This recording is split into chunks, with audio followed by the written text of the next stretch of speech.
In the early years of the 20th century, when America was still learning how to balance progress with fairness, there existed a small town called Maple Bridge, hidden between rolling hills and slow moving rivers.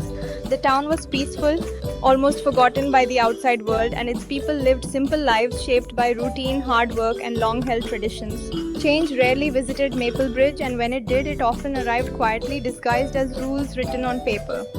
Among the residents of this town lived a boy named Ethan Parker, 13 years old, slight in build but rich in thought. Ethan had grown up in a modest home where books were valued more than possessions. His father worked long hours at the grain mill, and his mother took in sewing from neighbors to earn extra money. From an early age, Ethan learned that life was not always generous, but it could be understood through patience and learning. Ethan spent most of his free time in the town library, a narrow building with creaking floors and shelves filled with old volumes that smelled of dust and ink.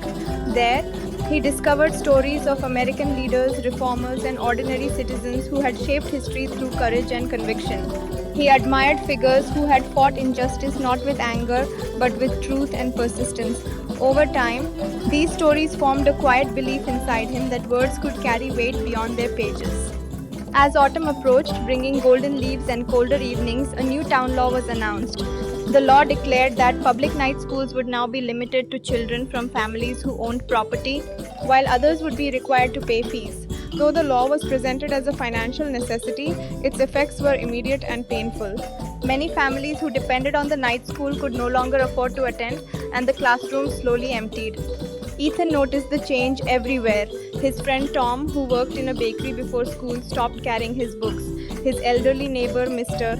Harris, who had recently begun learning to read, no longer visited the school. The once lively building became silent, its windows dark, its doors locked. The town, without realizing it, had lost a place of hope. The injustice troubled Ethan deeply. He felt helpless at first, believing that decisions made by powerful adults could not be influenced by a child. Yet each day he watched disappointment settle over the faces of people who had only wanted a chance to learn. The conflict grew inside him, not loud or dramatic, but heavy and persistent, like a stone resting on his heart. One cold evening, as wind brushed against the windows and shadows filled his small room, Ethan sat at his desk with a blank sheet of paper. He remembered reading that Abraham Lincoln had once written letters that changed opinions, and that Frederick Douglass had taught himself to read against all odds. These memories stirred something brave within him. He realized that silence would make him part of the problem. Slowly, carefully, Ethan began to write. He wrote about Maple Bridge, about tired workers and hopeful children, about dreams delayed by poverty. He described how education had once united the town and how the new law had quietly divided it. He did not accuse or insult. Instead, he explained, described, and appealed to human understanding. Every sentence carried his sincerity, every word shaped by compassion rather than anger. When he finished, the letter was longer than he expected. His hands trembled slightly as he folded it and addressed it to the State Education Committee. The next morning, he walked alone to the post office and dropped the envelope into the mailbox, feeling as though he had sent a piece of his heart into the unknown. Time passed slowly. Winter arrived early that year, covering Maple Bridge in snow and silence. The school remained closed, and life returned to its usual routine. Ethan began to doubt himself, wondering if his letter had been ignored, lost, or dismissed. At moments, he regretted believing that a boy's voice could matter. Then, one afternoon, a black automobile entered the town, unfamiliar and striking against the pale streets. Officials stepped out and asked for Ethan Parker.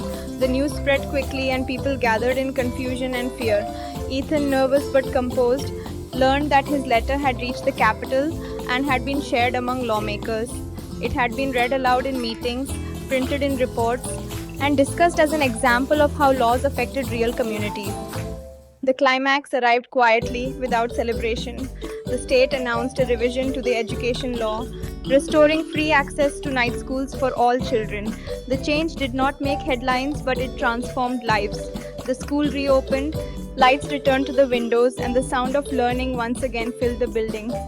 Mr. Harris learned to read his son's letters. Tom returned to his studies with renewed determination. Adults who had once believed learning was beyond them sat again in wooden chairs, holding books like fragile treasures.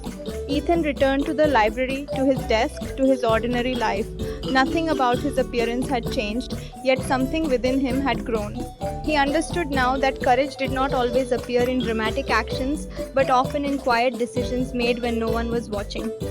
Maplebridge eventually forgot the details of the law, but it never forgot the story of the boy who had written a letter. His story became part of the town's shared memory, a gentle reminder that even in the smallest places and even in the hands of a child, words could still shape the future.